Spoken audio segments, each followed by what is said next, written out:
Hi, hello, and welcome to Capricorn Venus Tarot. This is Capricorn Venus. So today we're going to see how is your absence felt. I thought with the holidays it might be relevant for some, but this is a timeless reading, and it can go for a lot of different situations. But yeah, so we got 4 piles. Pile number 1 is the Manhattan. Pile number 2 is the Espresso Martini. Pile number 3 is the Jungle Bird. And pile number 4 is the Cosmopolitan. So go ahead and pick your pile, and I will see you guys in there. And while you're picking, I just want to thank you guys for watching. I appreciate my audience so much, and I feel like we really have a special community here where I love hearing what you guys have to say in the comments, and yeah, I definitely feel supported, and I feel like it's nice to know that other people are getting something from this. So I just really appreciate it, and definitely feel free to keep leaving comments. I love reading them. And yeah, thank you for watching. But let's get started.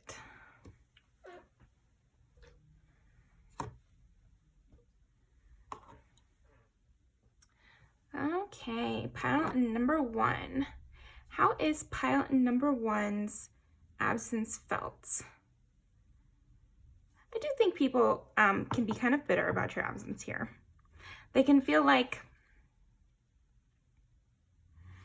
it's not right, you know, like it's not right that you left, or it's not right that you're not there, or yeah, I do think there's some blame for sure. I think people also feel your absence. Yeah, definitely there's some vampires in this pile, I would say, that are feeling your absence and feel like they feel less powerful because you're not around. They feel less, yeah, they feel less empowered, weaker somehow. So I don't know, that I think for some of you, maybe you left being somebody's kind of guard dog or side piece, or like a henchman vibe. And even if you didn't feel that way, maybe you still know who I'm talking about that would kind of view it that way, or like they were the main character that you were supporting and you've left them, and so like their favorite hope is gone. You know, yeah, I don't feel like it's everybody who feels your absence feels that way, but I definitely do feel some strong vampires that you've left behind, that like their joints feel weaker, or they just feel, basically I feel like they feel sad but they're viewing it as they feel like physical pain in their body. They feel like more tired, and they feel more worn out, and they feel like they have to do more work. They go slower. They feel like everything goes slower. So yeah, there's some bitterness here. It's interesting. Some of them are kind of in the middle with their vampire tendencies here. It's like, yeah, some confusion here with people who feel your absence. Some confusion. Interesting. Okay. How is pile number 1's absence felt? Yeah, it's like they don't have a good advisor. So this is more general. This is more how is your absence felt by a lot of different people. Is they feel like they don't have a good advisor. They wish they could ask for your advice. They wish, and then some of them wish they had your advice on call, you know? So it's like, I definitely feel a range here with you. Maybe you've left several environments, or you've left several people behind. And so there is a range. I think you'll know who the more negative aspects are. Yeah, I do feel like you've left several people behind, or you have several different absences you might be inquiring about right now. But I think you'll know where they stand. But I will say, some of the people that you left in a negative energy, where you were like, these people are vampires, or I have to get away from them, they have improved. They're more towards the middle of like kind of confused about how they're supposed to act in life, instead of maybe when you were in contact with them, they were more bullies, or they were more aggressive, or like actively doing wrong. Whereas like now they're just kind of middle of the road and drifting and feeling like a little bit lost here.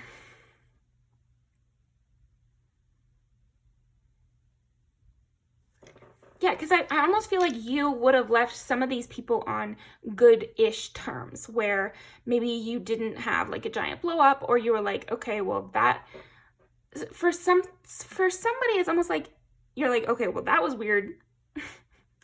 Well, that was weird. Bye. You know, kind of energy where you're just like, okay, well, I wish you well. Goodbye now. That was an odd experience or something to that effect is kind of what I'm getting from you. And then, yeah, again, I do feel like there's major confusion. They're like right on the edge of getting it. Some of them are like right on the edge of getting it. Okay. Yeah. I almost feel like this is you, and there were some people who tried to act as distractions to you, if not overt enemies. But it's a lot of them, I feel like, in your absence don't even know why they did that. They don't even know kind of what happened there, except that they know that it was better when you were around. But I almost feel like they're wrong for that. I think you were right to leave these people behind, because sometimes people need to experience loss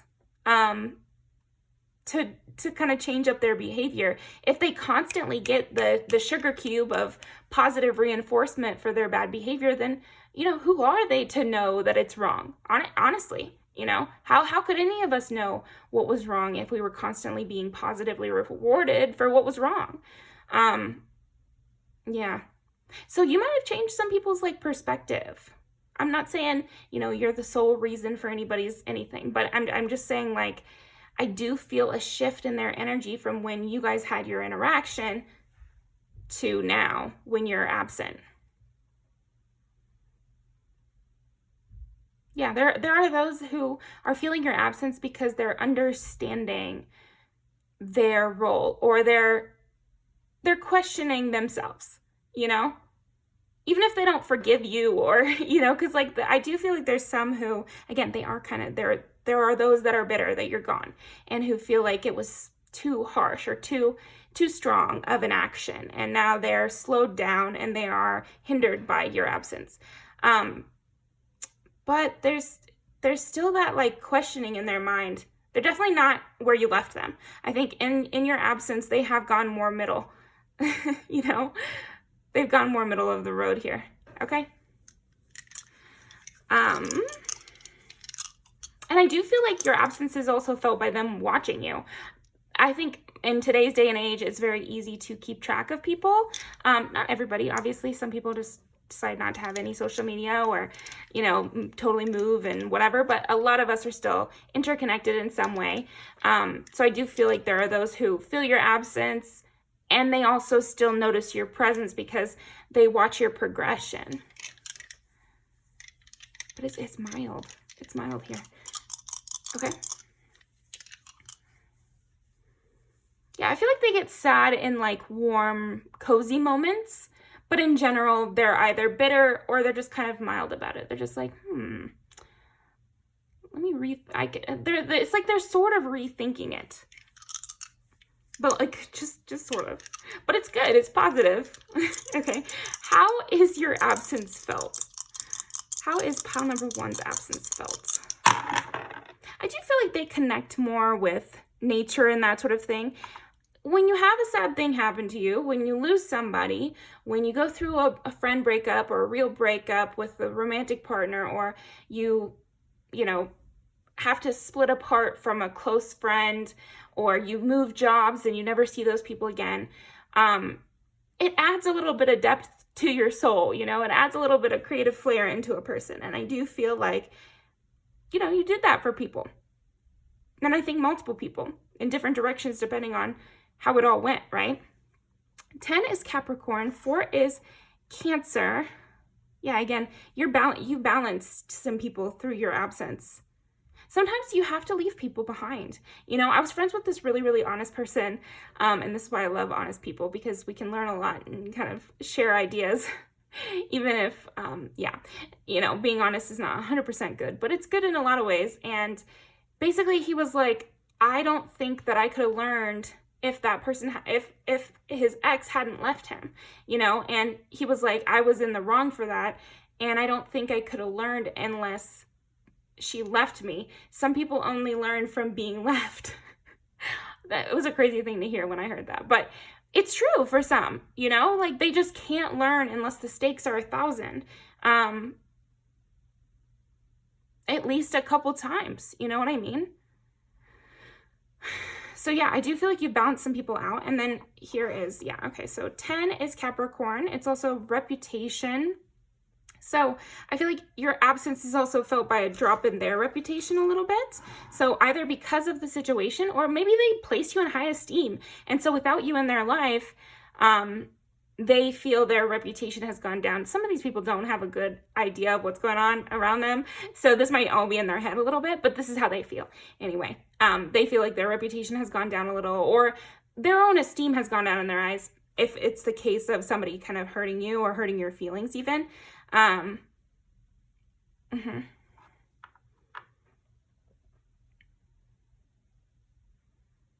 Yeah, because this person really felt like you were very smart. That's a big thing here, because they saw you as an advisor. They saw you as a helper to them. They did see themselves as the main character. So I feel like ultimately that seems like the change that has occurred in your absence is like, now they see you as the main character in your own life, which is a good thing. Some of them are a little self-pitying and they're like, they're more important than me, and we can leave them in that. Okay, Cancer in 4th house. You know, I feel like this person or these people, they actually decided to reinvest in some others in their life. Like, oh dang, you know, if pile 1 can leave me, this other person could leave me. You know, and that's a good realization to have, honestly. Okay. It might even be like, if this is an ex, for example, you left them because of whatever issue, or you guys growing apart or whatever it was, and they're like, oh my gosh, well shit, people can just leave me. Anybody can just leave me. You know, and that's a hard realization we all have to come to. But at the same, this could even be, oh my gosh, I just got the energy of like, maybe this is like an ex-coworker and you guys were like favorite coworkers, and then you left the job and you guys just never communicated again. And maybe this person was young, maybe you were both young, and this was like the first time something like that had happened to this person. And so it was a big realization for them. So your absence is felt by, they will know that, they know that now. They know that people can just leave. And so it's good to treat them well. And it's also good to enjoy people while you have them. Because like I said, some of these people that are feeling your absence, it wasn't like a blow up or a problem necessarily. It was just, you know, some time periods are only during that era. And so, you know, that's why it's good to say everything you want to say to people, or really invest yourself fully and, you know, love hard while you're in the room with people that you love. Because yeah, not every era lasts forever, and that doesn't mean it was wrong, and that doesn't mean it ends on a blow up. It just means it's good to be in the present moment, because you'll never know when the good times are until they're over, right? So yeah, I do feel like that's the case for some of these people. And again, I am getting this sense maybe this is like a person, or it could have even been like your best friend in high school, and then when high school ended, you guys just weren't friends anymore. And just that realization really stuck with this person in your absence. And so I think you do serve as a reminder to them to be more present with their relationships that they have in their life. And to really listen. That's another thing. Because maybe you gave hints that you'd be gone. Or in the case of like these more negative people, maybe you gave hints that you couldn't take it much longer, or you didn't really love the way they were acting. And they were slow to act. They were slow to change, and it resulted in your absence, you know? Okay. 6 is Virgo, and it's also like health and habits and that sort of thing.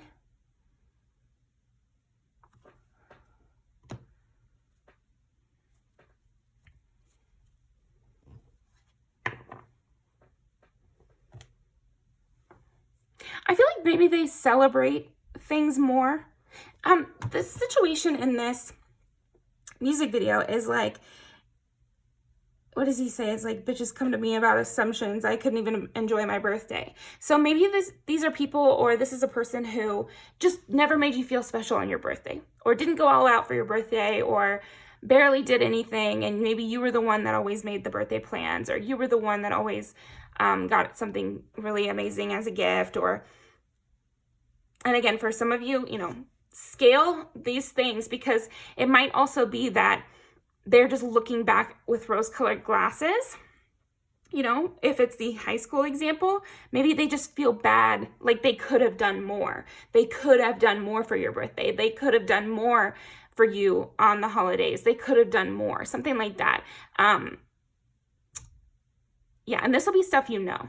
I think the only difference in terms of like what you wouldn't know is the people you had a really negative situation with that are more middle of the road now.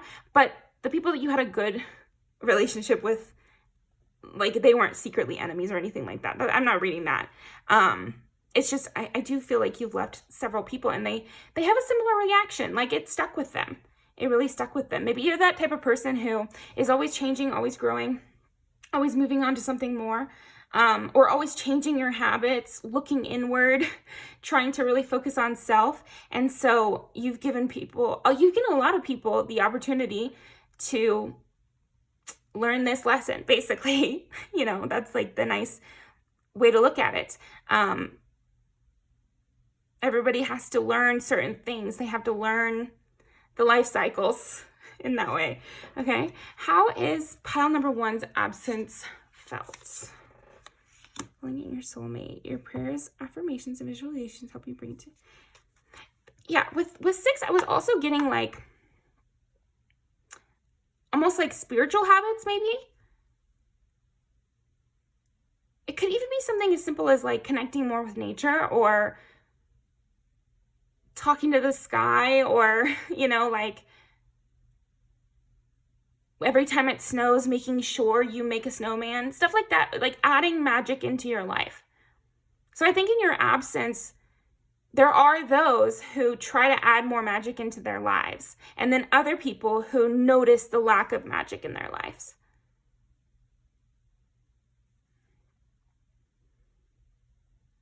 How is pile number 1's absence felt? I think people do pray for you back, you know? Yeah, it is what it is, you know?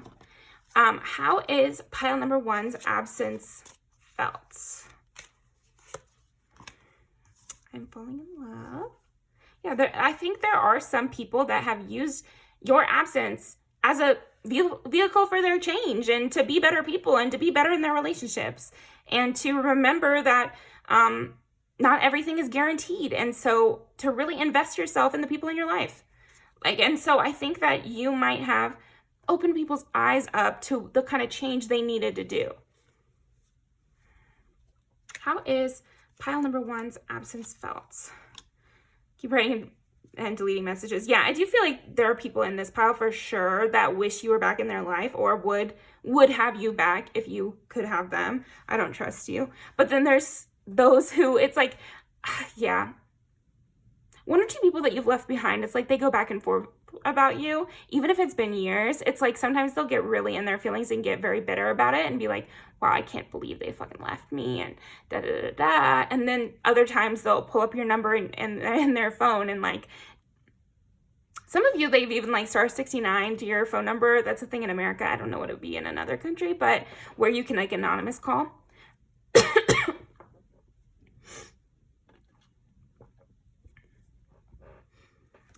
Yeah. Some of them still feel connected to you.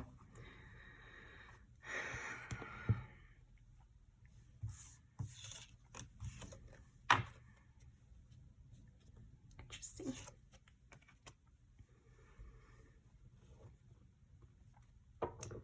Okay, so I think we've said all that there is for the nice ones, because what I'm getting now is like, so for some of those nice people that you were thinking of, that it's just like camp friends from way back in school or from high school or whatever, you taught them a lesson. I think you also taught them how to be more confident. You might have taught several of them how to like speak up for themselves because maybe you're that type of person.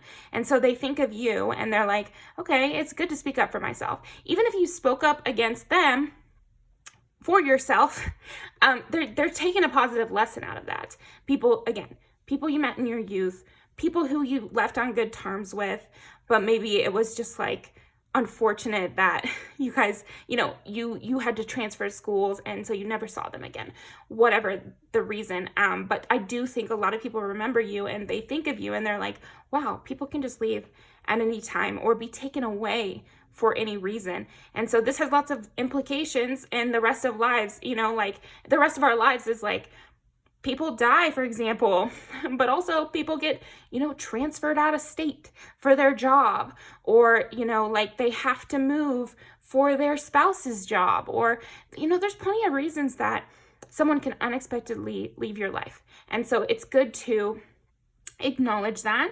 And so give people your time and energy and love while you have them there. So yeah, a lot of good people that you've left behind, or I don't know. I feel like you've left a lot of people behind. So I don't know if you were like a army brat kind of thing where your parents were in the military and you were moving around a lot, or maybe you just moved around a lot for whatever reason in your childhood or adult life. Maybe you had multiple different kinds of jobs and so you were always, I feel like you make a big impact. You're a cool kind of person too. And so people do remember you. You have like this straightforward nature and you're very intelligent and you're very caring at the same time. I also feel like you're very hardworking. So then people are endeared to you at work too. So then they're more likely to remember you from those situations. Or in like a team sport, for example, something where hard work is prized. And so you're able to kind of go up in people's memories and also esteems quickly. So they remember that in your absence. They remember you and the lessons you taught because you make a big splash in environments you go into. So even if you moved schools, people from each school remember you. Okay. But yeah, I do feel like, yeah, people really love you in your absence, honestly. To be honest, Pollen, I just feel like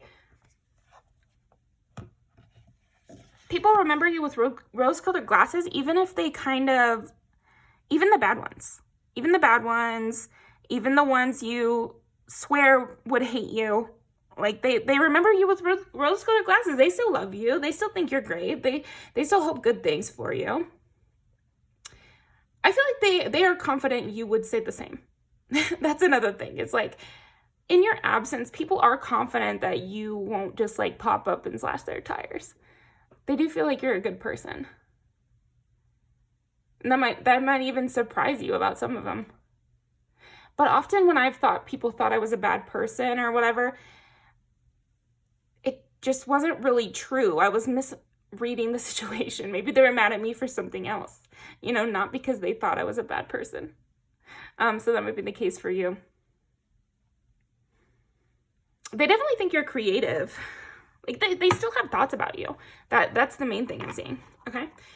How is palette number 1's absence felt? Yeah, good things again and stay back. Yeah, they makes sense why we're getting like, I keep writing and deleting messages because they do feel like you would not want them back. They feel secure that you probably wish good things for them, but you also definitely don't want them back. Like that's what I'm hearing. It's like the era is over. Okay? Because they'd just be a distraction. So a lot of them do see you progress and do think like, okay, well, they were tired of my shit back then, much less now. But you see how that's kind of light? It's kind of light. And even if it was an intense situation to you back then, it's just kind of light. It's like they just went more middle of the road. You evened out some people through this conflict. Gifts from the past. Yeah, people have positive memories of you. And they think about them. Some of them dwell on it. Some of them feel slowed down by the memories of the past. Something that is never truly yours. Some of them feel bitter, like they couldn't really own you and that they couldn't really have you for their own, or that you're just distant and you couldn't stay with anybody. But they also take inspiration from it. Even if they are bitter, even if some of them are bitter, they still take inspiration from it. So what matters more, you know, like, okay.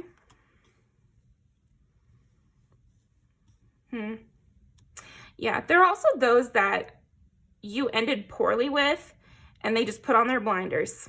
There are a couple people from your past who are feeling your absence because nothing's changed. They're right where you left them. And they have to just pretend they don't see the kind of shit that they're in right now.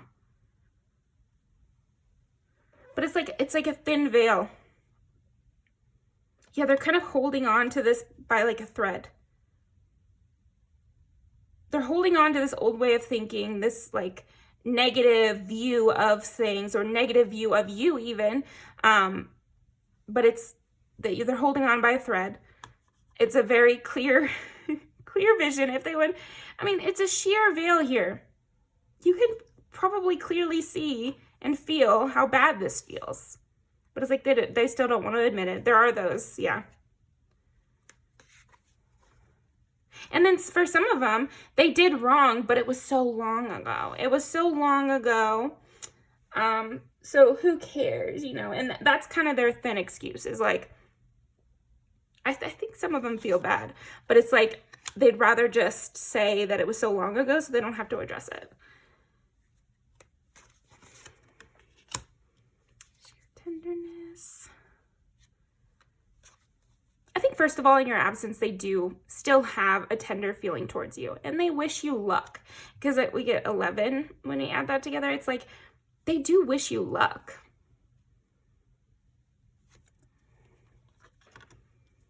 They're just waiting for their ships to come in still. For some of them, it's like they're still waiting for their ships to come in and they're still waiting for you to reach back out and they're still waiting for this to fix itself and they're still waiting. Why? You know, for some of them, I'm just like, why are you still waiting? If you know all this stuff and you know that it was so horrible and you had to leave and all this again, this is for the negative people that are feeling your absence, like stuff you know about. It's like they do understand why you left. They see clearly what you were saying, but they still think you'll come back around and that any moment now they'll receive that text, their ships will come in and you'll be proved wrong about whatever you said or thought about their situation or their behavior. Just a lot of bullshit happening, honestly. And they do think about the service you did for them and how you're on the come up and perfectly happy without them. Yeah, and some of them know that they did not do what was necessary to keep you around, basically. And so they do try to give more love to the people in their life now because they don't want to feel like they're the ones suppressing someone.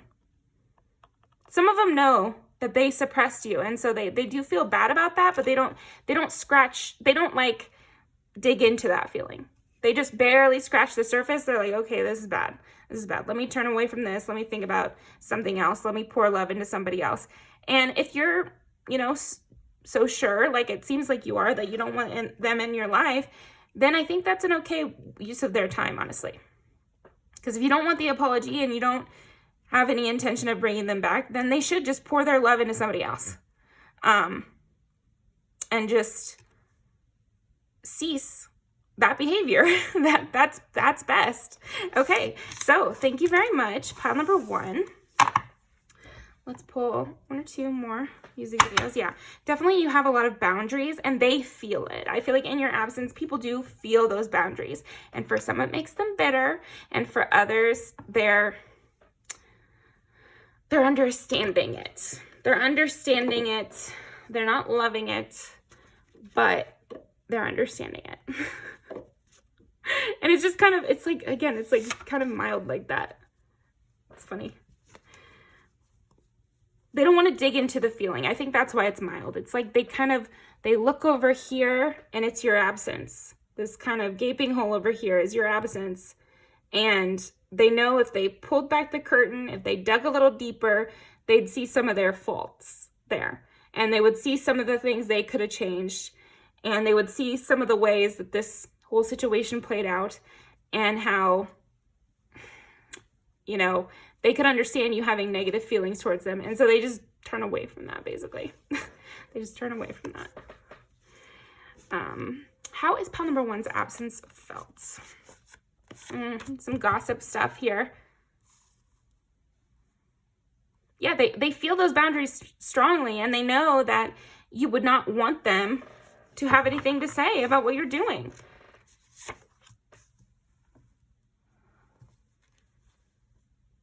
And then there's some that are proud.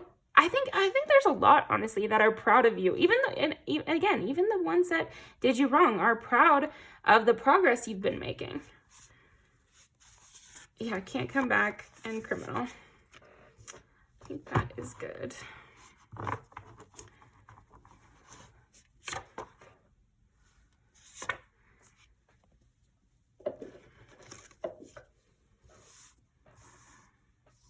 I think in your absence, the boundaries are strongly felt. If you were wondering, pile one, if they feel your boundaries, if they know they can't come back, if they know they did wrong, yeah, all yes to that. The situation is very clear here with you as a person who is valuable, and like it's over, and that really sucks, and they'd like to give you a call, but they know they can't, and that they would just serve as a distraction. You'd probably get mad at them all over again, and it would end worse than it's already ended. So yeah, that is how your absence is felt. And back to the people who ended pretty good. They're just kind of happy to see you happy. I think they can daydream, but again, I think the reason your absence is felt so strongly is because it was like a key learning experience for them. For the ones that it ended on positive terms or just random terms, if you just like had to move or whatever the reason was, it's all good. It's just, that's why your absence is felt so heavily, is that it was a little bit of a heartbreak for them. Even if it wasn't so bad, it was a heartbreak for them to just wake up and realize that, oh my gosh, that's over. It's over. Oh my gosh. You know, like, I worked with this person for 8 months and they were like my best friend, and now they're gone, you know, or I went to school with this person for 3 years and then they had to move and now they're gone. And like, that's that, you know, and I didn't know that was the last time that I would see them, or I didn't know that was our last shift or whatever. And so it does hit them like that, but it empowers them to be more present. So it's a good thing. We all have to experience loss so that we can know that it exists, that loss is real. I think it's not even that we have to experience loss, we will. So it's better to experience it first in a kind of softer way like that, so that we learn those lessons before it's something a big deal, you know, so it's something much more of a big deal, I'm saying. But yeah, thank you very much, pile number one. I will see you next time. I'm going to link those down below. Thank you for joining me. Okay. Pile number two. Okay, so pile number two, your absence is felt because people are staying up all night. This is giving X's to me.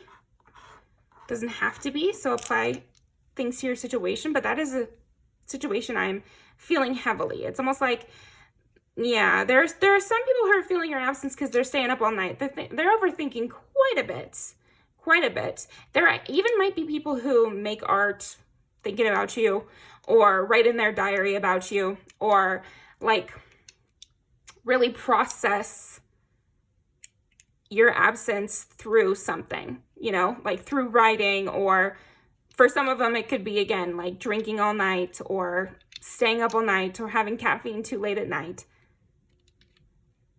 A lot about night here. I've been walking after midnight out in the moonlight. Just like we used to do. Yeah, they wonder if you're thinking of them too. They even could daydream, that sort of thing. They try to like bleed your memory dry a little bit here, pile 2. Okay, how is pile number 2's absence felt? Yeah, you're kind of like a fun little daydream for them. But is it so fun? I don't know. I feel like it's like they think it's fun. But I don't know. Reading it, I'm not sure it's so fun. Okay. They think they're having fun, but they might be overdoing it.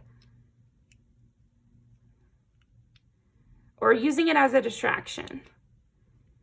Your memory, I mean. Okay. How is pile number 2's absence felt? Yeah, 12 is Pisces. That makes sense. It's like overdoing it, overindulging in your absence, overindulging in the memory of you, or overindulging in being really sad that you're gone, or they might just be kind of dramatic types here.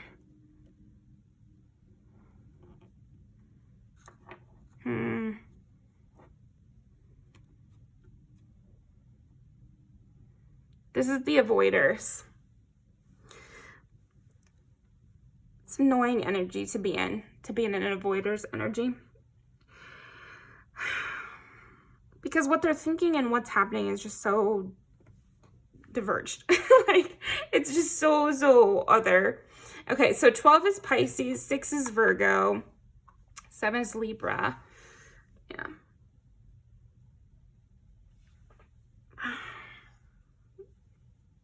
This kind of thing tires me out. Like this kind of energy tires me out, but let me go into it. So they daydream about you pretty regularly, I would say. And they replay conversations, but maybe, skewed conversations.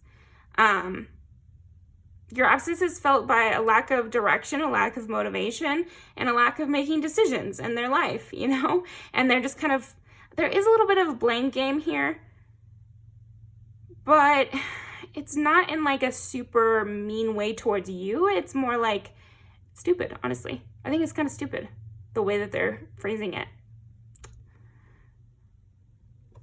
All right.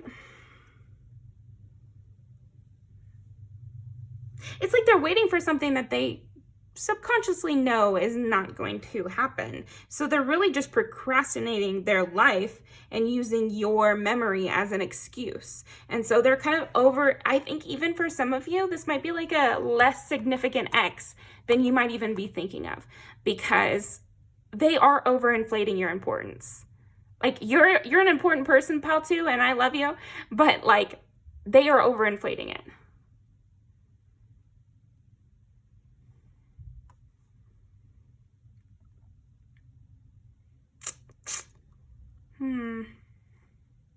How is pile 2's absence felt? I fucked up. Okay. Oh, okay. Yeah. They're beating themselves up pretty heavily here. Okay, that makes sense why I was feeling that. I was like, what is this? What is this feeling that's going on? They're just beating themselves up way too much. Now, they might have been in the wrong, totally. But like, again, it's like this overinflation sense I'm getting. Because they might just be self-critical in general. And so they might be thinking, oh, I missed out on the one, like this was my only chance at happiness, those kind of like very extreme thoughts. And even for our exes, we should not want them to feel that way. If this is an abuser or something, sure, I wish death on their house. But I'm just saying, like, for most of your exes here, it's like, you'll find love. My wish for you is that you find all that you're looking for and it's all good. It's like, it obviously needed to end, or like it needed to result in a breakup, but like, does it need to result in the end of your life? No. I was just talking about this with my boyfriend. We were watching Queer Eye, and there's this couple who got divorced, and then something really bad happened to one of the people in the divorce. And it's like, that would suck, you know, because like you just hope that when you divorce or break up, that you both go off and find things better, and you make things better for your lives, for each of you to do better in life. And, you know, that's what we should wish for our exes, is like that they go off and they have a great life, you know, and me too. And we both have great lives, and it's everything's, you know, it becomes like just a memory that we can tell our grandkids and kind of laugh about each other's mistakes, you know, in like a lighthearted way. But yeah, this person is really beating themselves up. They're basically putting their life on hold to dwell and be sad about this. You know, it's like, so, I mean, your ex is very sad that you're gone, and they feel very bad about whatever happened. Even if it was like a kind of mutual thing, they're kind of kicking themselves. They're like, why wasn't I better? You know, and why didn't I do this? And why didn't I get them something better for Christmas? And maybe then they would have stayed with me, or maybe I should have blank, blank, blank. Or maybe I'm not pretty enough for them, or something like that. Oh, it's kind of sad, you know, like, it's like, you know, say a little prayer for this person, or, you know, just send out a general thing of, even if you're gone from my life, I hope you do well, and I wish you well, you know, just say that in general. And I feel like hopefully they get that message of, I wish you well. I hope things are good. Don't kick yourself. And it's not like I'm so much better than you or something. Yeah, you know, that's what I'm getting here, is like, it's almost like this person is like, they were so much better than me, and I bet they're gonna have an amazing life, and I'm gonna have a terrible life, and nobody should be feeling like that. But for some of you, this person is very melodramatic, and so the weepiness meant you had to leave. But I think for most of you, they're just kind of, again, it's like overindulging. Maybe it's because it's Christmas and but this is timeless. But for some of you, maybe it's because of the holidays and it's just getting them down in the dumps. But yeah, they're not getting enough sleep. They're not eating properly. I admire how hard you work. Yeah, it's like they're really admiring you. They think you're great. They think you're doing amazing. They think you could live their life better than them as well. Ugh, it's just mopey a little bit here. So apply it to your situation. If you know that this person is also going through a bunch of stuff in their own life, like their dad just died, or some sort of external circumstance which is making them act like this, then of course we can have pity on them, and we can, you know, send them a little prayer and wish them well, and, you know, whatever. But there are at least a few of you watching this reading who were dealing with this mopiness while you were in the relationship. And so you don't need to feel extra bad for this person if you already spent a lot of time feeling bad for them. You are a great friend. Yeah, they have tons of compliments for you in your absence.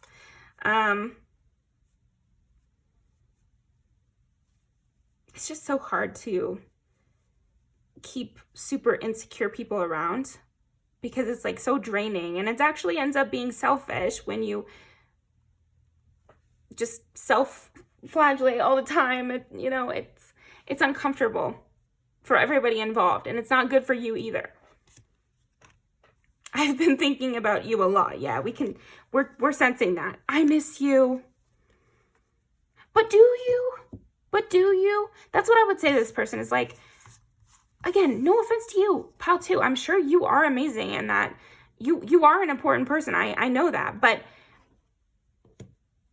nobody is everybody's end all, you know? Like, if somebody breaks up with you and you thought they were the one, there's going to be somebody else out there that you connect with just as well and even better. And so that's the same for your exes. You know, it's a good thing for them to go off and connect with someone better. You don't want somebody latching onto your energy forever like this. So yeah, we can hope they get out of this mopey kind of energy. How is pilot number 2's? It's like they are mopey, but they also have a lot of energy because they're staying up all night. I don't know if this person like has like way they can do that, if you know what I mean, you know, or maybe, I don't know. I hope not. I hope not. Yeah, I mean, I don't know. For some of you, this person might be an addict, and I hope they get help and whatever, because this is like very much a habit of thinking about you, a habit of like beating themselves up about not being good enough for you. So that is unhelpful. And I think for some of you, again, it's like they're kind of overinflating your importance.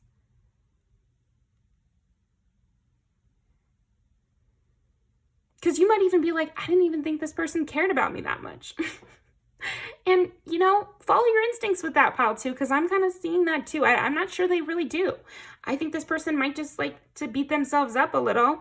And, you know, if you like that in the bedroom, feel free to find somebody.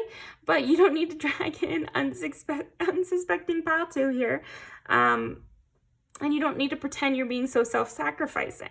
Now, again, for some of you, okay, like if this is a nice person, then they're a nice person. But for some of you, I do feel like this would get irritating.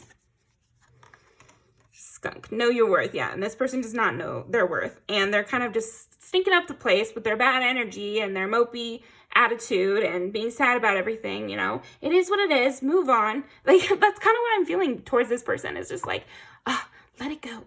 Let it go. Let it go. Believe in yourself. That's what I would say to this person. Believe in yourself. You know, and they sense that you do. In your absence, they know that you believe in yourself. So we can hope that they turn this around and they start believing in themselves. They get that confidence. They so heavily attribute it to you. This is the kind of person who really sees your positive qualities now that you're gone. This might even...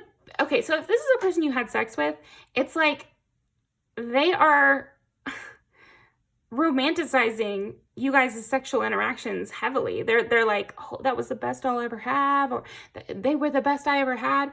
And they might not have even said that or like super felt that when they were with you. But then all of a sudden when you guys aren't together, it's like you're the only person they want to have sex with. And you're the only person they want to hang out with. But when they had you around, it might have been like pulling teeth to get them to go out or whatever. Okay. How is pile number 2's absence felt? Beginnings. Don't be afraid to start small. So, okay. This person is starting small. They have made some adjustments to their daily routine. Other adjustments are thinking about you a lot of the day. But I do think they've started to do 1 or 2 more things. Maybe they work out a little more. I do see this person maybe is going on walks. That's going to start to help. They just might be in that transition phase where they're still not fully transitioning into these healthy habits yet. Okay. Move. A rolling stone gathers no moss. Yeah. Okay. So I'm getting like the running, the walking, which is a great habit for us all to do. But yeah, I think in your absence, maybe they have started doing something like that to try to take their mind off of you. I'm sensing some clarity coming back to them. So maybe we're tapping into energy that was happening right away from the absence up until now, because I think they're transitioning into a better spot with it. Potential. The littlest key, and starting small, the littlest key, and with 6 here, it's like they are starting to build up healthy habits. They are starting to build their self-esteem back up or up again or whatever. Yeah, and they are embracing the change slightly. They're in the autumn part of it where they're figuring things out. They're starting small. They're starting to get a move on, and moving on from this finally. Okay. Yeah, it's so funny that I'm saying like finally. So they might have lingered on this longer than what is necessary. And again, this might be a person you're not even thinking of, that you would be surprised that they were still hung up on this. The Fool and the Knight of Pentacles. Okay. Yeah. So the Fool is like starting fresh, starting at this new spot where you have nothing left to lose. So they had to mull over your memory and mull over their sadness basically until they got sick of themselves and they could start fresh and be more independent. And I think that's what they're finally doing. They got sick of themselves, just like we were feeling a little sick of their energy there. And so they're starting fresh. They're becoming more independent. That's good. And I feel like this person is single. That's another thing. In your absence, I feel like this person is focusing on self a bit more, or a lot more, and not just latching on. Because that's really what it felt. It felt like a latch on here. Yeah, with the Fool, it's like, yeah, they hit the rock bottom maybe last week or something, and now they are building up to this Knight of Pentacles on their way.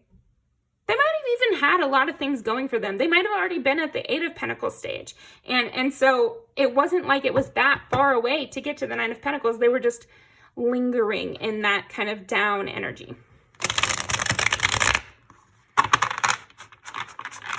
But yeah, they do have a lot of energy. So I think once they make the decision to move on and the decision to get into this more independent or hyper independent mode, which is good for them, I think, right now, they can get into that mode pretty quickly. They can make a plan and follow it through pretty quickly. They just weren't. Or for some of you, they still haven't, but it'll just depend on who this person is.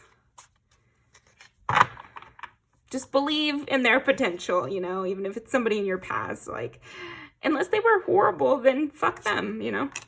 You know your situation better than me. And hopefully you know how I would feel. There are certain lines that can't be crossed. But yeah, for some of you, it's just, this person was kind of a downer. Fight like a girl. And peace out. Okay, so I feel like in your absence, they're like putting on a brave face, and they're not ready to turn around and kind of be vulnerable to the world yet. But it's good they're building up a strong, what is that called? A strong foundation, sure. Okay, so this person is building up a strong foundation. That's good. But a strong shield. I feel like they're building up their shield again. And they need that. They might start going out with friends. And again, no faces here. So they're just not in a vulnerable space in your absence. I think they're just needing some escapism. But eventually they'll meet other people. And again, it's like they're making their way through the stages.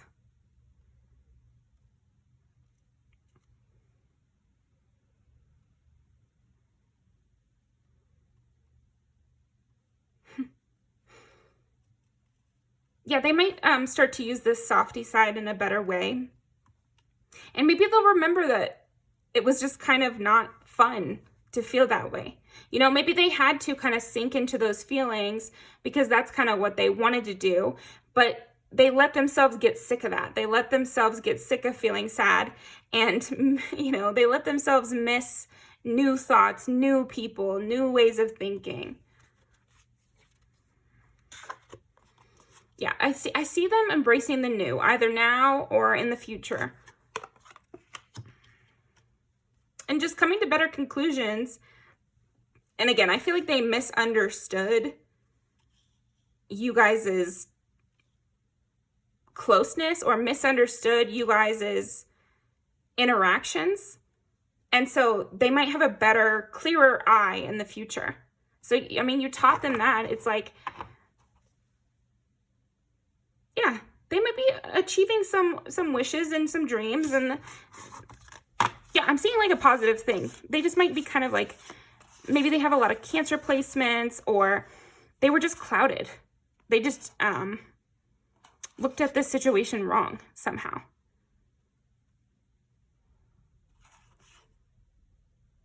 And so spending time with friends, meeting people they connect with on a more emotional, conversational level, having new ways of thinking, building up better shields around themselves so they're not just like bleeding on everybody, or, you know, and looking at things with a clearer eye.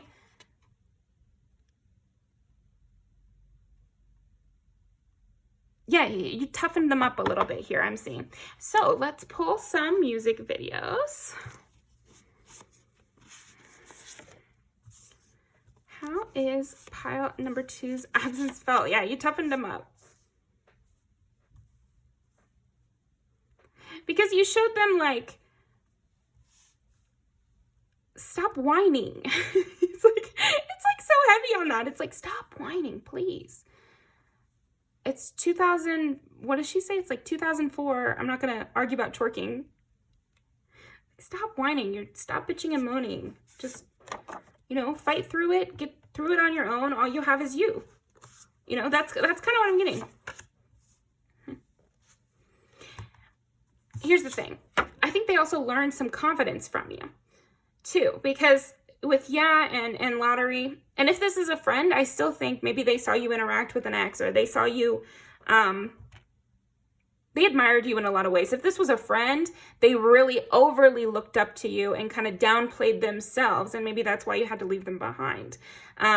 But they learned from you that you should think of yourself as the prize, and you should think of yourself as, you know, anybody who got with me is lucky. And both of you should think that. Okay?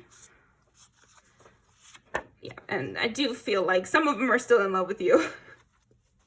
You know, that's their journey, I guess. Public. It's so weird. It's kind of weird. It's like some of them are still just kind of too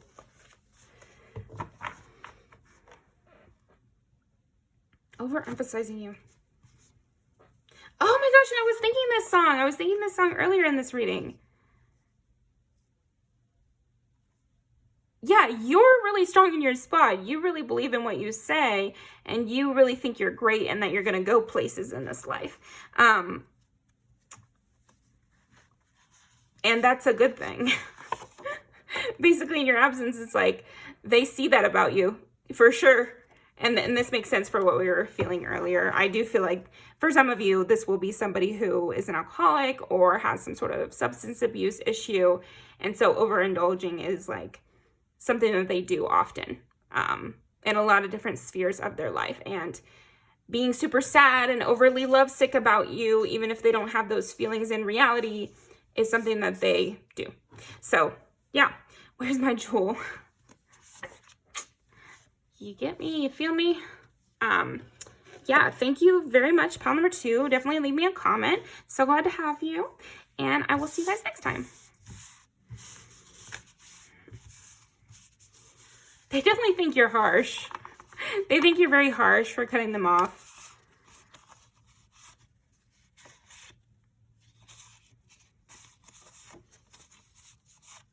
Strong words, but your value has not decreased in their eyes. We'll just put it that way. Thank you. All right, pile number 3. How is pile number 3's absence felt? Okay, this person is distracting themselves. Let me tell you what. They are distracting themselves any way they can. This person might become like kind of an adrenaline junkie in your absence. This one might be people as well. If this is a group, if this is a workplace, oh my gosh. So in your absence, people are kind of running around with their heads cut off. They are not really paying attention that much. They're not stopping to chit chat. They're not really being team players either. I would say they're very, focused on their work, focused on just them. And if this is a job where there's no teamwork required, there's not a lot of problems happening because of that. But if this is a job where there is teamwork required, I do feel like things are very hectic. Like you can feel it, like there's tension. It's not like, totally tanked, but there's definitely tension and it's very intense. I think in this time period that we're in, people are not just going to get rid of their duties. They're not going to just quit often because we're in a little bit of a recession here, but they could get meaner. They could get a little harsher with their coworkers. They could be a little snappier and not as accepting of mistakes. And that's kind of what I'm getting in your absence here. Same if it's a family or if it's a friend group. If it's a friend group, they're Venmoing each other every single time for everything. Like they're not letting little debts slide, so to speak. I think if this is an individual person, that same thing goes. It's like they are nickel and diming their friends. And that's a phrase that just means like they're keeping an account of every little thing that you owe them. Like they're the type, you drive them one block down the street and they're like, can you Venmo me $5 for gas? There's no problem giving money for gas. It's good to help each other out when we're all struggling. But these people are taking it a little bit too far, I think. Just my opinion, but I think it hurts friendships, it hurts relationships when you're like that. Yeah, and you wouldn't want people to be like that towards you. People are very guarded in your absence. They're very, I'm just getting like hands across the chest, you know, shield, guard up all the time, checking behind my back kind of thing. Nobody's really looking out for each other. Or they're definitely not expecting it. You know what I mean? Like, I feel like in your absence, people don't expect each other to help. They don't expect good things from each other. That's too bad. Okay. Oof. Yeah. There's a little bit of blood in the water here. I think maybe yeah, okay. Some of you just like tricked out on your own if this is a family, or started your own business or something like that if this is from a workplace, or started your own friend group if this was a large friend group you were a part of. And because of that, it's like every grievance is kind of coming to the surface of it. Okay. Because like it's blood in the water. That means everything comes in to try to capitalize on it.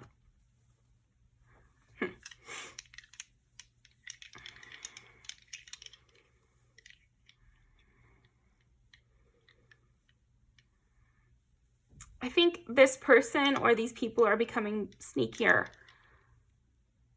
They feel older. Okay. Yeah, it's like also this person or these people feel like the only thing they can trust is like God, or the only thing they can trust is like the universe, or the only thing they can trust is themselves. Like they're just not very trusting. They don't feel like they can confide in the people around them. Some of them even might be afraid to keep a diary because they think somebody would read it, or they're afraid to vent to a friend because they think everyone's against them. Okay. How is pile number 3's absence felt? 7 is Libra, yeah. 11 is Aquarius, and 10 is Capricorn. Okay. Just being fake nice a lot. A lot of fake nice here.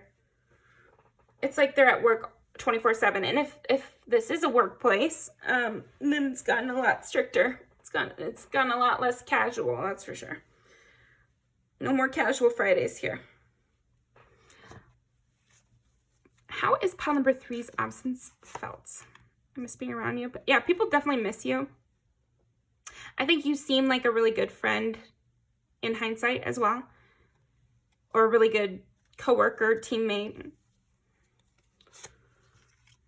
If I can't help you, nobody else can. Yeah, I do feel like there are some people or a person who is mad and would ruin something if they could for you. Because they're putting a lot of blame on you for this situation going to shit. But if all it took was one person leaving, maybe it's not such a stable location. I don't feel ready. A lot of people are getting the urge to leave this group or workplace, but they don't want to. And so again, it's like this anger that you're not around, missing you. They're of two minds about it. Okay?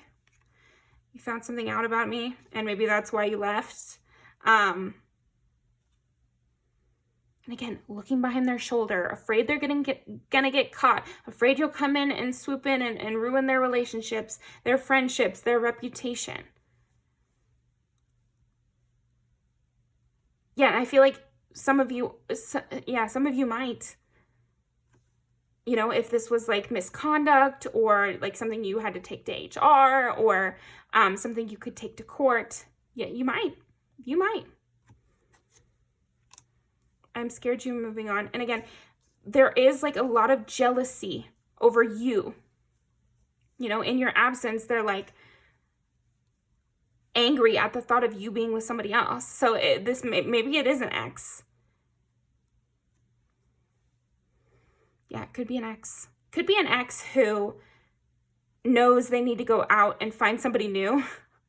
So this might be kind of a narcissistic ex because of that phrasing. But it's like they know they need to go out and find somebody new because they can't get you back. But they would never want you to be with somebody else.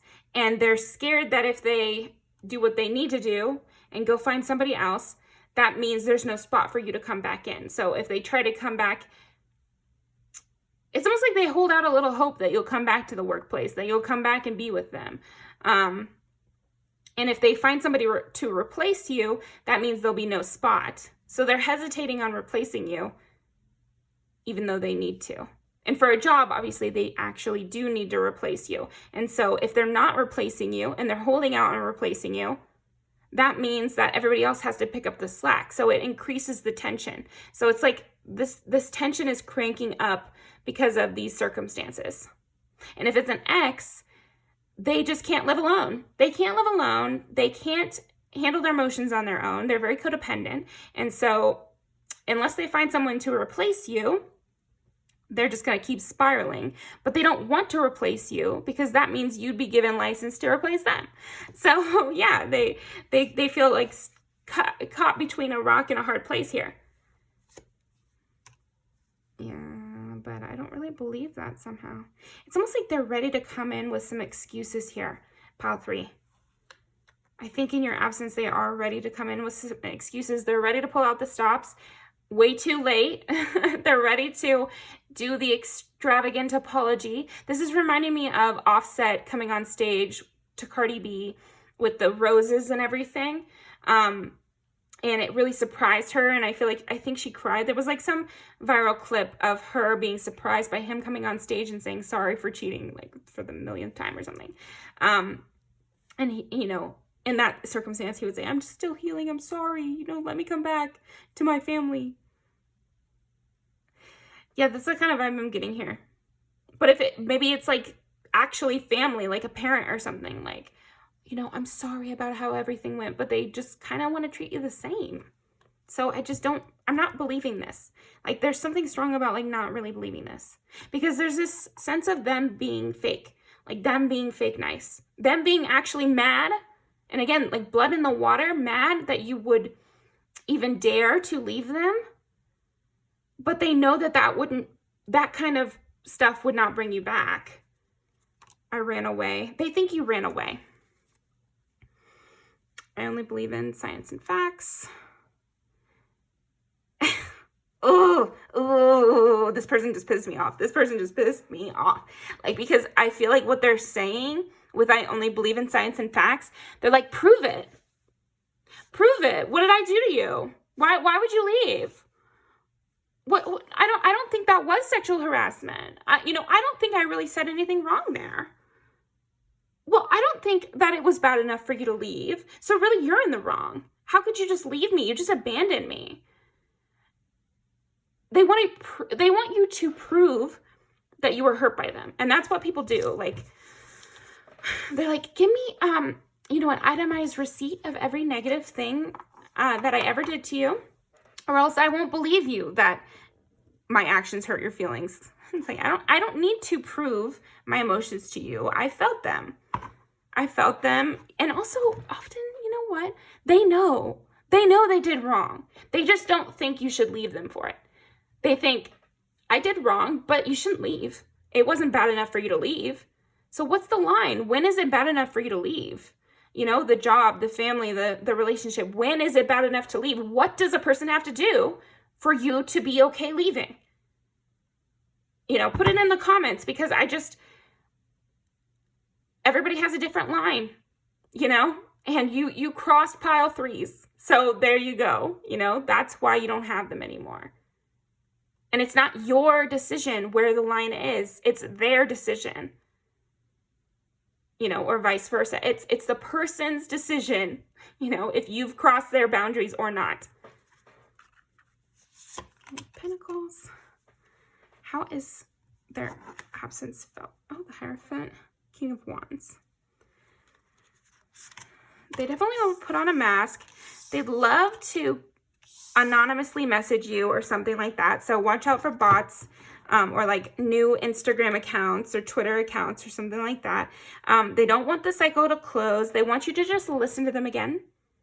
Just believe what I'm saying against all evidence. You know, that's the kind of vibe I'm getting. It's like they're saying sorry, but you're like, I know you're not sorry.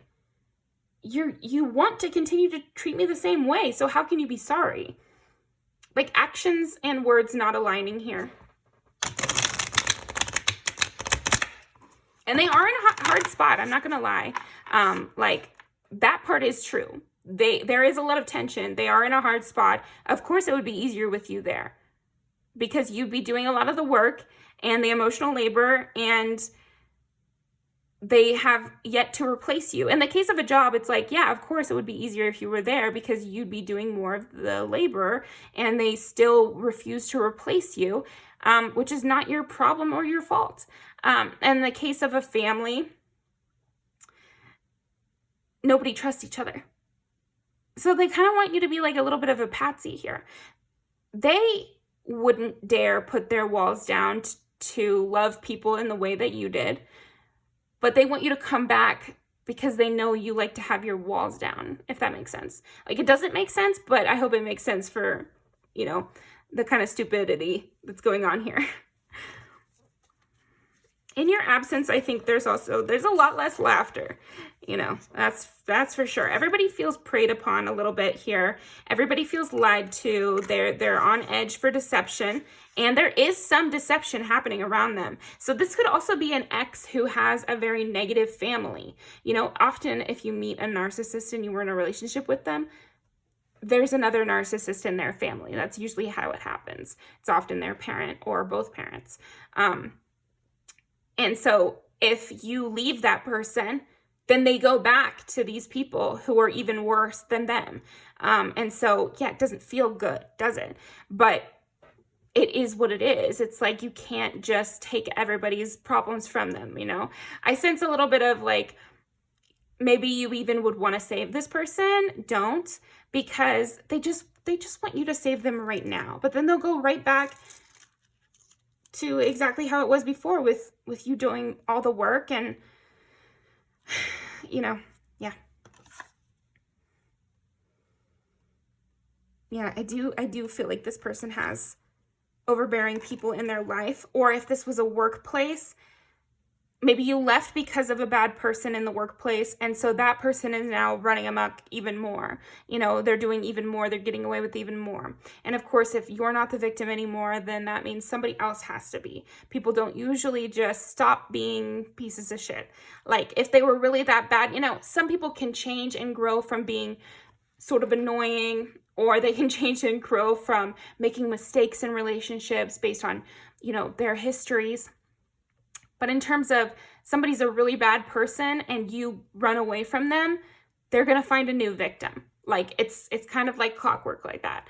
So, if this was a boss too, and they have power as well, yeah, it's not good.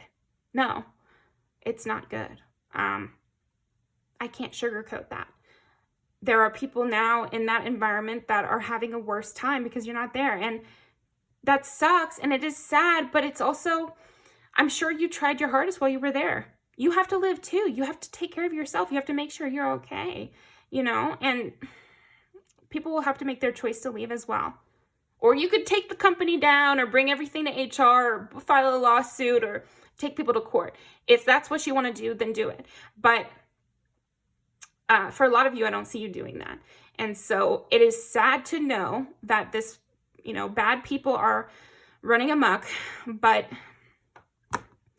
it doesn't need to be you that's the victim.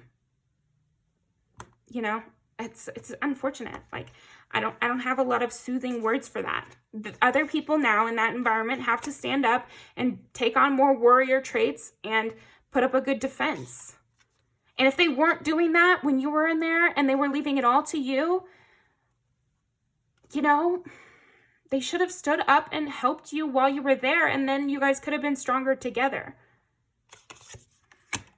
Nine of Swords, yeah. Lots of anxiety, lots of fear, lots of backbiting. There could be a real threat of betrayal and deception here. Like a real threat. You know, people are building up scars in this environment. I don't know. Did you leave a cult? Did you leave a abusive family? I'm not sure. But either of those situations make sense with this scenario. So it's a scale. Put it to the extremity of whatever you know your situation was. But some degree of this is what's happening. Five of Wands is very competitive. You know, dog eat dog. That's how your absences felt. Very competitive, dog eat dog, everybody out for themselves.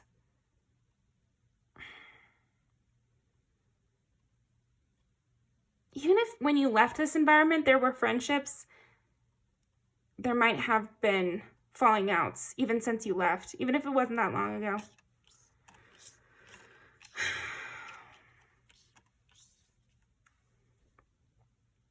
It's disappointing, and I'm sure you're disappointed too. Like, just in the world sometimes, it can be hard, it can be draining to know in your absence that, no, it didn't improve. It even could have gotten worse. Yeah, for here, I see it's gotten worse.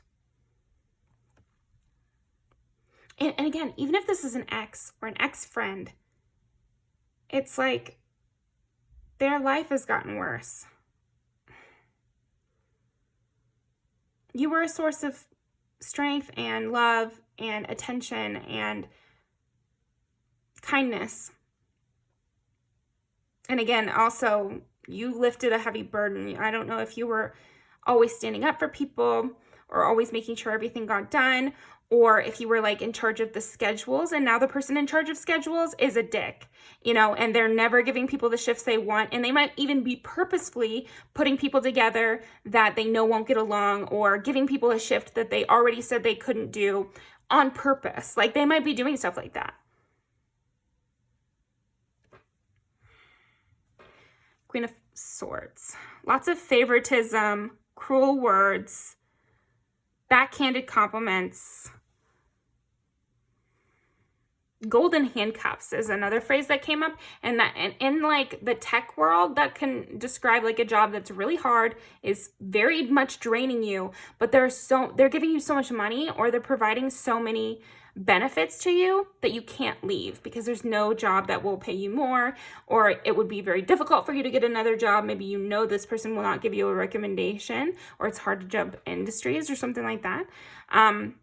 It could be the same for a romantic relationship, golden handcuffs. Like, this person pays all your bills and has leverage over you or something. And so you don't want to get rid of all the positives to get out of the trap, you know?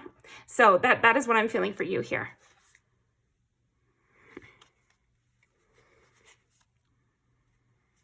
People aren't allowed to change also. They're not allowed to, that's what I was saying with the golden handcuffs. They're not allowed to change. They're not allowed to dye their hair.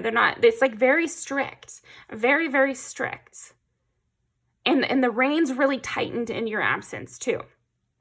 Maybe the previous manager, or maybe you were the previous manager or something, and you kind of let people get in like 2 minutes late, and you weren't super strict about the dress code, and you know, you knew that Lisa always picked up her kid at 4, and so she had to leave by then. But the new manager doesn't care about Lisa's kid, and they don't allow you to be even 1 minute late, and they're doing, I think also there's like violations here. Violations, because the example that came to mind was they're forcing their employees to come in early but not letting them clock in, which is actually illegal. If your boss is doing that, you can report them. Not to the higher ups, they're not on your side, but like you could sue them actually. But anyway, they might be doing something like that, or having infractions like that. Like, or if it's a family or a relationship, it's like they're really pushing people's boundaries and they don't care. They just don't care about each other. Yeah, if your ex left you for somebody else, like neither of them care about each other. Your ex might even be getting it pretty bad from this other person. Or again, like their parents or something. So yeah, okay.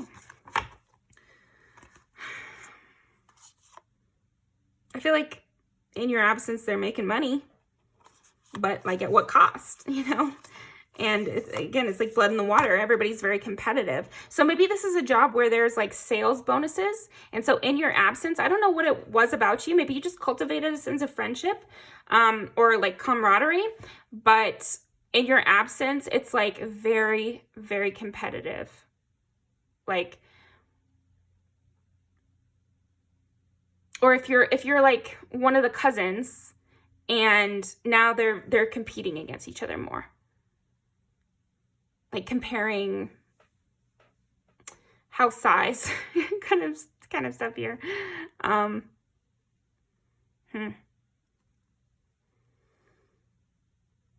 in a relationship, they're in a relationship with someone who's very competitive with them and doesn't want to see them successful. Because they view it as, if this person is successful, that means I'm less successful. Okay, so how is pile 3's absence felt? They're really looking for someone to trust. They would like somebody to trust. And it's almost like you wanted to trust them.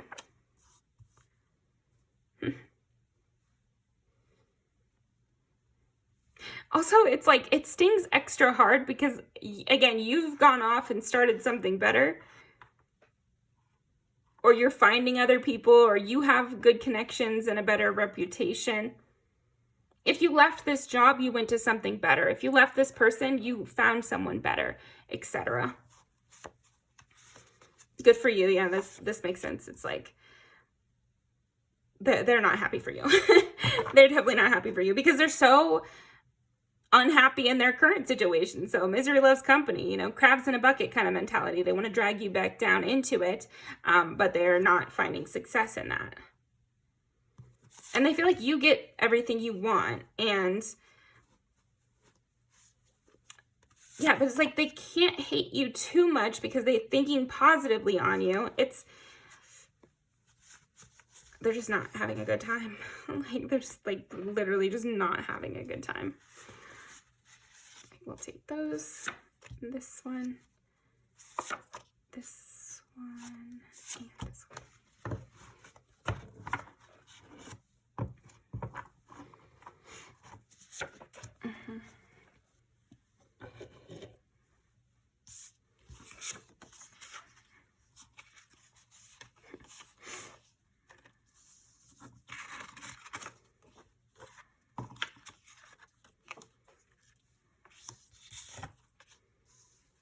You might be looking down on this person or these people as well. Or they definitely feel like you are looking down at them. If you're not, you're not. But you might be. You might be. You might feel like they have nothing to offer, or they did wrong, or it's just, you could have just left me alone.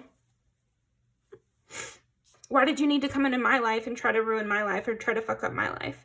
Like, that's kind of what the vibe I get from you. And now you're on to better. Or you and another person are on to better. Because we do have friends here, though. Not friends there, you know, romantic there. But there's several friendships in some of these. And then a romantic relationship in these two. And finding better people. So you might have better friends and a better community around you. And this person or these people do not. They have worse people around them. You were the best person around them. Even if they weren't aware of that at the time. They've become distinctly aware of that. I'll tell you that. They're not having a good time. Like that's how I would sum it up. It's like, there's some really bad people around this person. So say this person that you left or is feeling your absence, you don't feel like they're such a bad person, then I'm telling you that they're surrounded by bad people, surrounded on all sides. And that's really unfortunate. Yeah, it's unfortunate. What's some advice here? What's advice for us? I'm talking about you to others.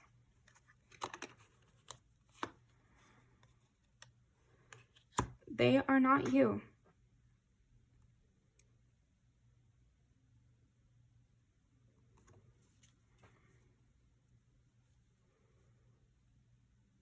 It's possible that this person or these people will leave the negative people and come towards you.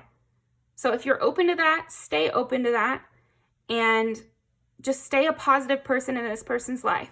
You know, if this is a person who was a friend or a family member who had some abusive people around them and you had to go, feel free to stay open towards them.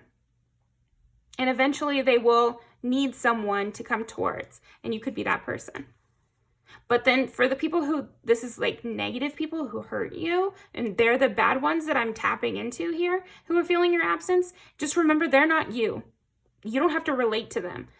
You know, some people just don't have good hearts, and they've done too much wrong to be turned around, and you don't need to pity super bad people like this. You don't, there's plenty of people to pity out there who have never done wrong, and you know, or at least have really good intentions. Pity those people. Pity people like you. Don't pity these people who have nothing in common with you. Even if you were, you know, grew up in the same town or whatever, that doesn't mean they're like you. Think about people's hearts. Any other advice? I mean, you can reach out to people if you want. Yeah. If these are people you know are in bad situations, like that girls video where it's like they have an abusive partner or something like that, feel free to reach out to them. You know, like, of course, we take a risk whenever we do something nice or something mean in life. And nobody owes you anything just because you're nice to them. So it's something to remember. They could lash out, they could respond badly, but if that's something that you feel called to do, you know, we got some confirmation that would be okay.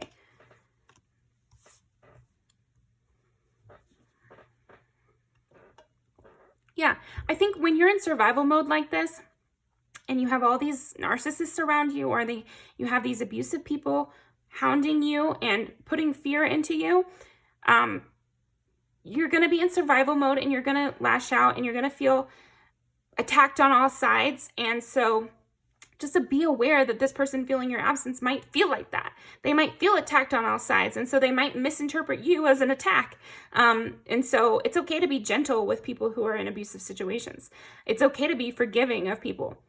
That doesn't mean you need to let in the abusive people, and this person will have to come towards you without those people. You know, they can still, you know, you don't need to be in the room with this abusive person, but you could be in the room with this other person who has abusive people at home. We all need help from time to time, and that could be this situation. But for some of you, it's not the situation, and you need to know that their intentions can be selfish and that they wish you would reach out to them. That doesn't mean you need to do it. So you know your situation. You got to use discernment here, because there's lots of energies in the world, and there are boundaries we have and lines that can be crossed and lines that cannot. So you have to know for yourself what you think about the people in your life and make decisions based on reality and your feelings and your history with people and your knowledge of their situation. You're on my mind the most. Yeah, they do think about you often because you are a real relief to them. I'm very attracted to you. So this might be some of the exes. And you know, honestly, also, pile 3, I do feel like if these abusive people around this person know about you, they find you attractive. They'd love to bleed you dry too. So don't let that happen. Don't let yourself get dragged into this mess. If you're going to try to help this person, stay on the outside and let them interact with you in your sphere so that they get a break from this. You don't need to go into it to help that person. Let me just, give you that clarification. Even just a little bit of interaction with the outside world, so to speak, or someone who's not actively abusing you, it goes a long way. So don't think you have to do too much in order to be helping this person. And so again, this is just a message for some of you out there, but thank you very much. I really appreciate you coming by. Pile 3, good luck in this situation for either direction. You'll know if someone's your friend, and if someone is hurting you, and they're feeling your absence. So you've either cut them off because they hurt you or because someone near them was trying to hurt you, or it was just too much for you to bear, or whatever. So you'll know the situation. Definitely leave me a comment down below. I'd love to hear from you. And I'm wishing you luck and love. And I'll see you next time. Thank you. Okay.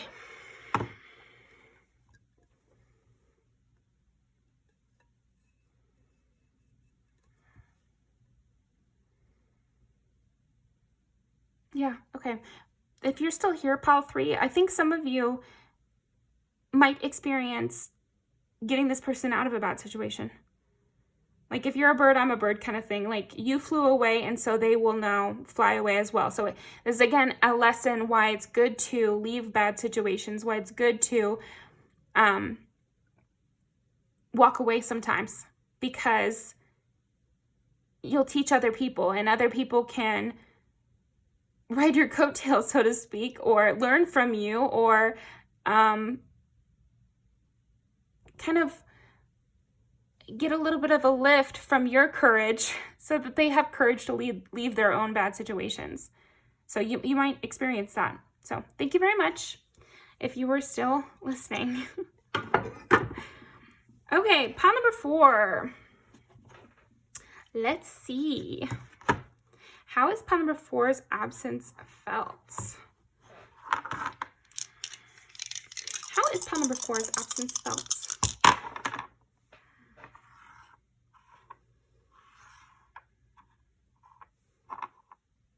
It was 1, but now it's 2.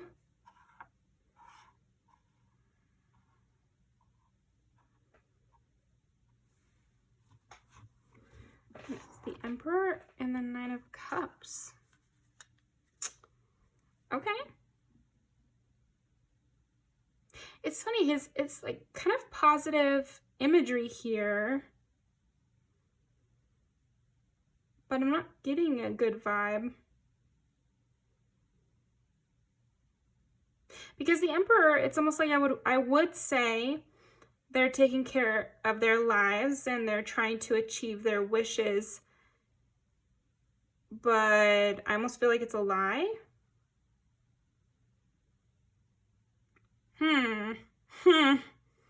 This person's energy is very tricky. And this is feeling like an individual person rather than either a group or an individual person. Like in the other piles, I thought it could have gone a lot of different ways. This person, but I feel like this pile feels like one person. They would love you to shut up. That's something else. I feel like they don't want you to talk. They want to create like an alternate reality here, pile 4. How is pile number 4's absence felt? They want to create like a facade here of them living their dreams, of them being on top, of them being the king or queen, or them being the best, them being in control of the situation. You better not cross me. Like that's what they want to present here. I'm the cool one. I'm the one you need to suck up to. I'm on the up and up. I have a come up coming, you know, me. This person is very, very selfish, me focused. It's giving Carrie Bradshaw. And we just get the Cosmopolitan, you know. They might be spending a lot of their money to try to impress you. Okay.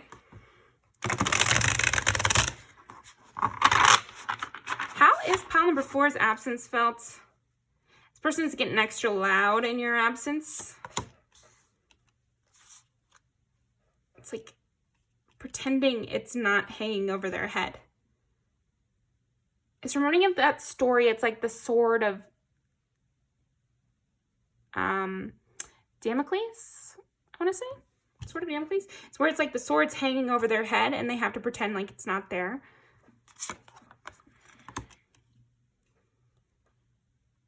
They're trying to be like a goody two-shoes, present a really good image to the world right now.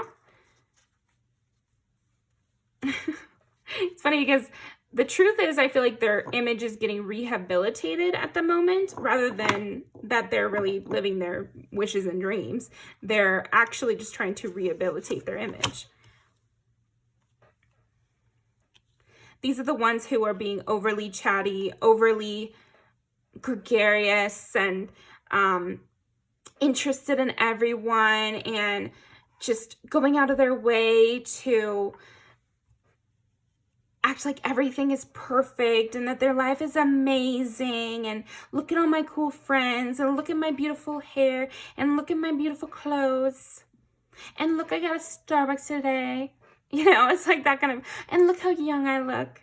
You know, like it's very much show off energy here. And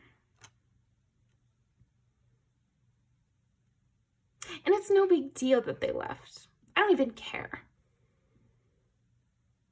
But they are doing some of this for you. But they might have hurt other people too. So I think they're trying to get one over on a lot of different people. But I think it's your absence they're feeling. I think they like to get one over on people in general. So again, you're not the only one they're getting one over on, but it's almost like you actually did kind of matter to this person. Even when it's like kind of matter to this person. Like, it's huge ego. But I feel like you did matter to this person. And so their way is to get back at people by showing off and trying to one-up them. So that's what they're doing. They're just following a habit here, seems like. But it actually hurts them more than other situations. This person's not very in touch with themselves. Yeah. They have a lot of rage about this. They have a lot of rage about you leaving, and they take it out on others. And they take it out on others by being underhanded, by being like sneak dissing kind of stuff here. They feel betrayed by you. Big time is what I heard. But they have to act like it doesn't bother them.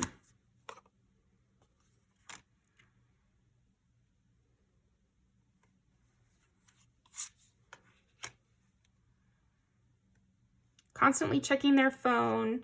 Might be addicted to TikTok kind of vibes here. The Chariot and 6 of Swords. Constantly moving, constantly on the move. Maybe they got a new car to show off again. It's like they want to show off.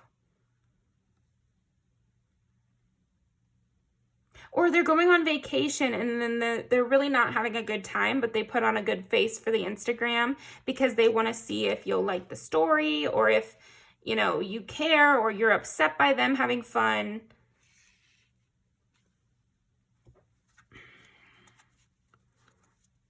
If this person is under the age of 27, then I understand why this is coming out this way. But if this person is over the age of 30, come on now. Please crew up, please. If you're hurting, then hurt and cope in the way you need, but don't focus on the people you lose.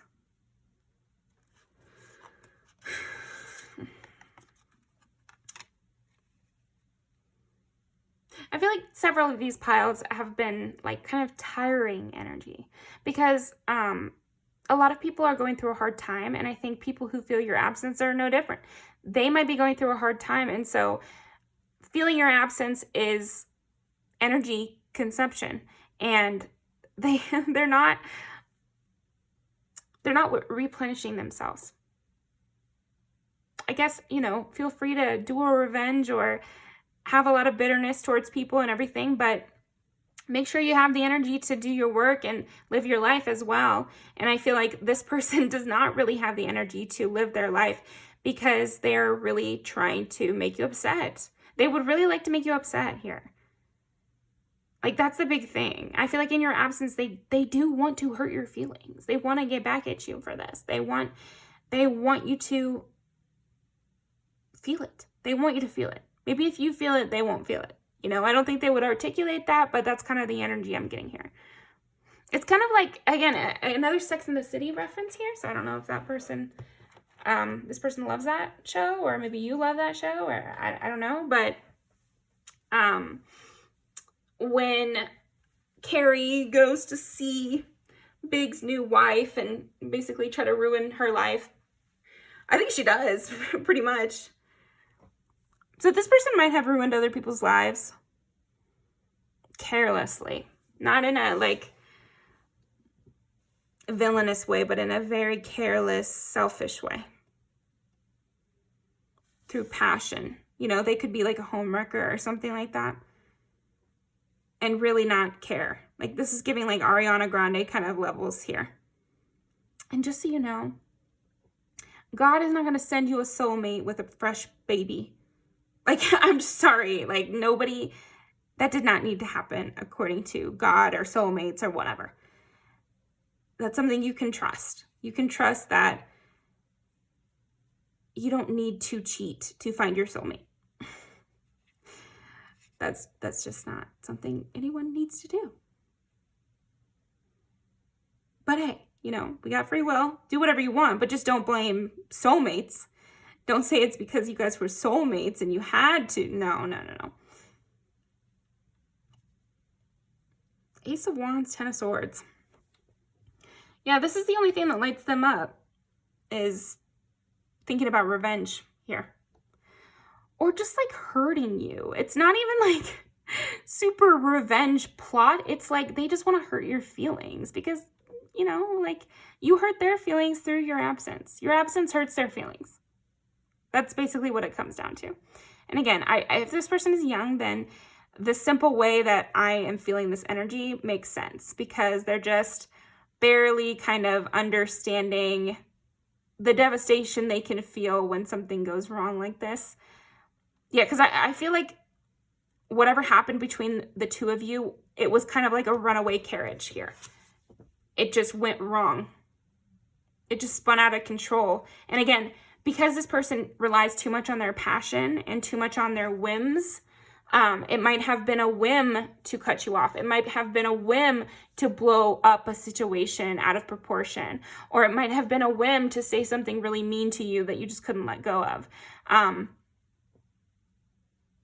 they don't think they should be held to task for whims. They think if it was my whim, if it was my intuition was telling me to do this, then I shouldn't have to pay for it. But, you know, you got to grow up and realize that you pay for all the things you do. You know, you do. It doesn't matter if it was just an intuition or if it was negligence or if it was a passion or you just felt like it had to be. You'll still have to be held to task for the decisions you make. And if it results in a bad thing, then you will have to deal with that. You'll have to cope with that. You can't just say, well, I didn't mean to, so it's no big deal. And it's like, no, real life consequences happen from decisions. A non-decision is a decision. Acting out, lashing out is a decision. And so things happen as a result. I feel like also they get really stingy. It's like they're trying to rehabilitate their image by being more giving. But because of the way they feel inside and the way they're not coping with that, giving even a little bit, like giving someone a compliment, feels like pulling teeth to them. It feels like that person is stealing from me. Me giving them a compliment means less energy for me. And that's because this person is exhausted. But they're definitely putting on a good show. I am scared of commitment. I am not ready. Yeah, they act before they're ready. they don't have a lot of patience or diligence or fortitude. You know, it's like they'll start a project and then they'll get bored and stop. And then they'll say, well, I got bored. Of course I stopped. I got bored. And it's like, okay, but you kind of knew, you should have known anyway, going in, that you might get bored, but you should still work on what you're working on. I'm in love with you. Oh, I'm not ready. I'm scared of commitment. I'm in love with you. Well, that's a big flip here. And that's the kind of this person's MO. It's like all of a sudden they're ready for a relationship now, you know? Ugh. It's so back and forth. It's so back and forth, because this person is very irrational, and they're very like, they're just prone to outbursts, which, yeah, again, it's getting like cheating. I don't know. Did this person cheat on you, or are they like a known cheater or something? Or they could just have that inclination even. And if it's not cheating, maybe it's like stealing. And they go into a store not planning to steal, but then they steal from the store. You know, it's something like that, where it's kind of, it's like impulse control. They don't have a lot of impulse control. Or flirting with everybody they see. You know, I love to flirt and everything, but I'm saying like maybe in an inappropriate way, or with people they know they could get in trouble for doing that with, like an ex or something, like crossing boundaries because it's fun. But I don't know that they haven't realized that about themselves yet. It's like they think they have an impulse control issue, which they might, but if they looked deeper, they would see that it's because they're kind of having fun. They like that it's taboo to steal, and so that's why they do it. But they haven't really addressed that. They haven't thought about that. They're just like, oh, you know, who cares? But that's like a dead-end thought. That doesn't help you. It doesn't get you anywhere. Weird. Why is that coming up? What's the deal?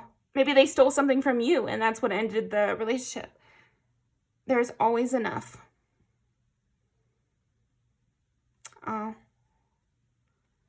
Yeah, it's like with this person in your absence, nothing is ever enough for them. Nothing is ever enough. One person is not enough for them. Their current partner is not enough. That's why they get, you know, mouth-watering at somebody else's partner or somebody else's stuff. They could be that kid, or could have been that kid who they have so many toys at home, but then they go to somebody else's friend's house and it's like, well, I wish I had that toy. Why don't I have that toy? And they only want it because someone else has it. Because they have this like scarcity mindset. Again, they have not addressed this though. They don't realize that. They don't think about that at all. I wish they would. I really wish they would, because then it would make sense to them. It would make a little more sense to them. And they wouldn't think it's the universe telling them to steal. And they wouldn't think that, well, if I want to, then I need to. And it's like, but if you looked closer, you would see you don't really want to. You just think it's fun because it's taboo. And if you realized that, then you would stop. There's something about that. Because in the moment when they're coveting somebody else's things, they really think that they want that thing. And so when they get it and then they're sad again, they're very confused by that. They're like, well, I thought this would satisfy me. But no, it's not going to satisfy you, because what you really liked was the rush. You liked the adrenaline of that situation. You liked doing it because you know it's wrong. It's not that you think it's not wrong. It's like you like it because you know it's wrong. So address that within yourself. Ask a therapist about that. But yeah, that's what's happening here in your absence. It's like, and so they want you, and they want to hurt your feelings because they didn't successfully hurt your feelings enough the first time. And they just want what they can't accomplish. So they're never happy and satisfied with what they have. They're not grateful for their partner. They're not grateful for their friends. So they'll lose them.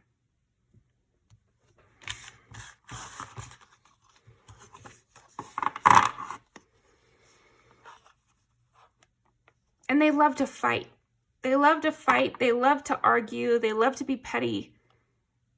Because this person is a repressed creative. That's kind of what I'm getting. It's like, this person is a big fish in a small pond. And they don't really realize that this person does have potential. So again, this lends itself to the idea that maybe this person is young and maybe they'll grow out of this, or they'll make those realizations and then go towards a career that will actually engage them, or move out of their small town and be around more interesting people so that they don't feel like the only way they can get their kicks is by stealing somebody's husband or by being a bitch, basically. You know, it's like, yeah, in a small town or in a dead-end job that's not pushing you creatively, those are the only ways to get your kicks, I guess. Not really, you know, there's other ways, but I'm just saying, for this person, if they would join a more competitive industry, for example, then they could do the strategic, they could be socially you know, engaging and political with the people in their lives, because that's part of the job, because that's part of the system. And so it would become a skill instead of this detriment that's ruining all their relationships, you know. And the same thing with, oh wait, I was going to say competitive. And then the other thing was like, oh, the charm and, you know, in the age of social media, charmingness and making people fall in love with you, you know, selling things or being a good salesman of yourself or a product, that can be useful. But this person is not putting their skills to use. And so they're getting worse at it.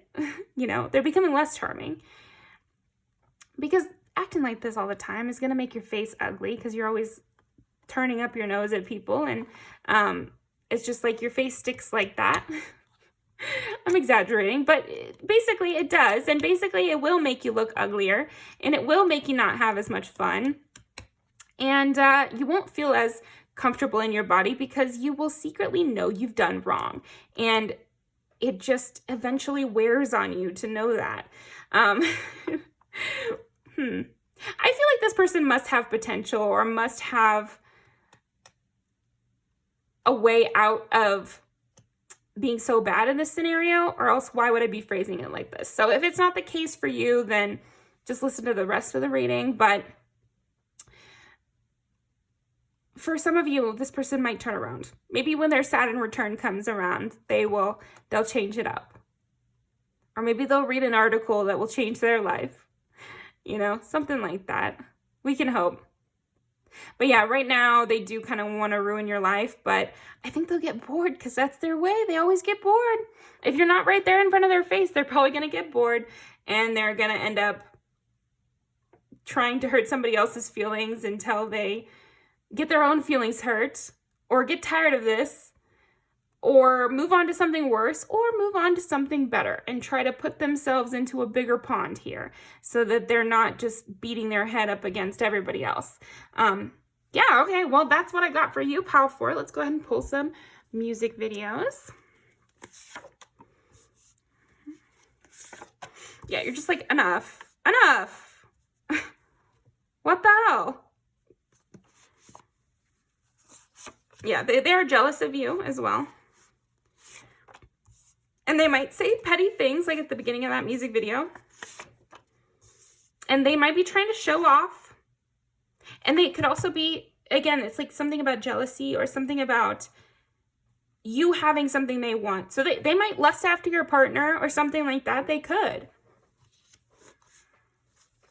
Or feel like they could steal your partner, or, you know, have like nasty thoughts about that.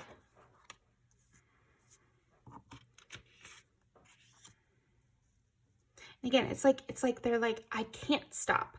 I can't stop feeling like this. I can't stop thinking about pile number 4. I can't stop caring about this, or stealing, or, you know, whatever it is. Whatever their vice is, they're like, I can't change it up. But they could. They could. And I almost feel like they will, or they really might. Kill this love. Yeah, you put an end to it. You were like, okay, enough. I'm not crazy. I just don't want to deal with this petty bullshit. You know, and I have other people I can go to.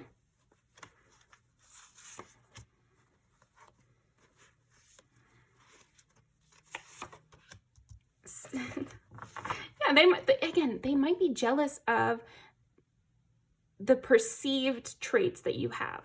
Like, they might feel like you have, again, a better partner, or a better track record of partners, or a better pool of partners to pick from.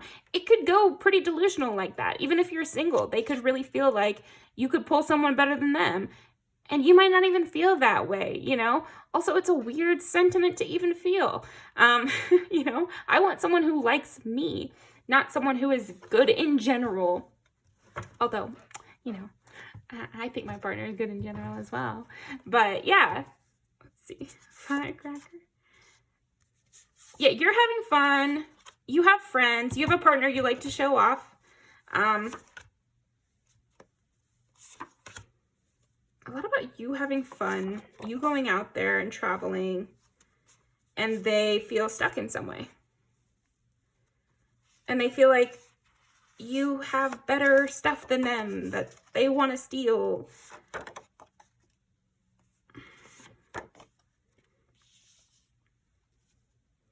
They want to know about your stuff. They feel like you hate them. And you might.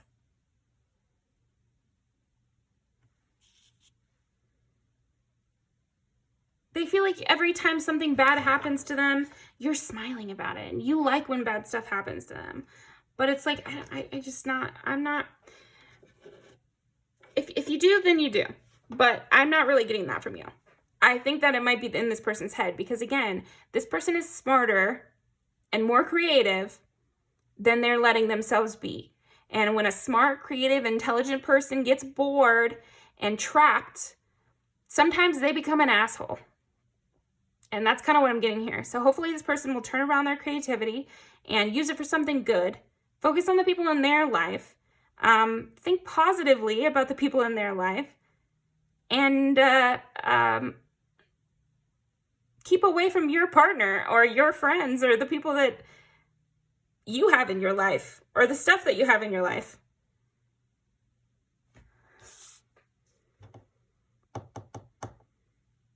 Could be, again, somebody you knew as teens or something like that, because there is a youthful energy here. Or maybe you guys just graduated. If you're that young watching, definitely leave me a comment. I'm going to leave these down below.